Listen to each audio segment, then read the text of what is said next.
I'm joined now by Tim Lennox. Tim, you actually started out doing lighting for clubs. How did you make the transition to be a DJ? It's pretty hard work. It was in Birmingham, a club where I used to do the lights when Tony DeVitt was the DJ there. In fact, it was the club that he started out in. And I somehow managed to coax my way in. I think I was about 15 at the time. I managed to get someone to forge a birth certificate for me. I just managed to get a job doing the lights. What are your memories of Tony DeVitt? He was the first club DJ that I'd ever heard, so it's just like no one else had that kind of sort of intense mixing ability, you know, the way they could take people on a whole ride through the night. And there were so few people in the UK doing it at the time, so he was the first person that I heard doing that, and I guess he was mainly the reason I wanted to get into DJing. And you moved to Manchester. What made you decide to do that? Just a couple of mates of mine used to come up for sort of like clubbing weekends. I mean, even back then, and I came up a couple of times. And like the Hacienda had just opened, It had just started going, and had a couple of wild nights there and just decided to move.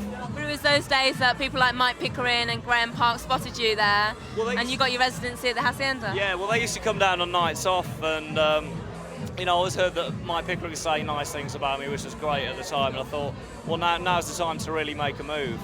And then Paul Cons, who was managing Hacienda at the time, he started a night called Flesh, which was like, went on for like, I mean, we had 6 good years out of that, and Paul asked me to do that. So that was like my first really big break, I guess, really, doing the Hacienda, which I did for like 6-7 years in the end. You had some good times there then? Yeah, some of the best. I mean, it's like, most people who were there for a long time say even, you know, they played like some of the biggest clubs all over the world, you know, like done Australia and, you know, New York and everything, but still nothing really compares with that club. The Hacienda was, I still reckon, the best club in the world. How about the UK? Where do you like to play? Where have I done recently that really? Progress in Derby, always fantastic. Deja Vu in Hull. Where else have I done lately that I like? I guess they're about my 2 favourite at the moment. Here, obviously.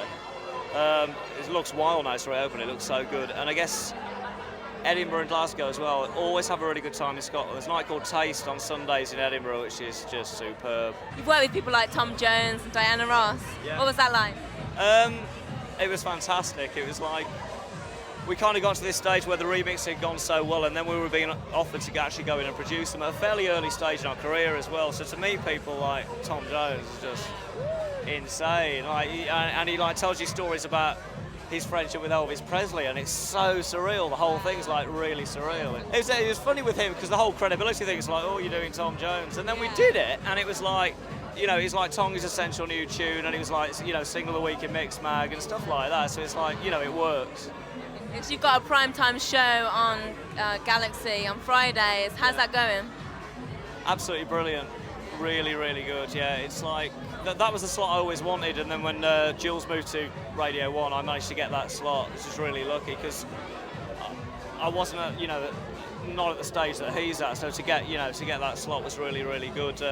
Although the Radar figures haven't come out yet because I've just had that slot. Apparently, there's going to be a few big surprises. Apparently, they're amazing. So, yeah. Just Jules better watch out. Yeah.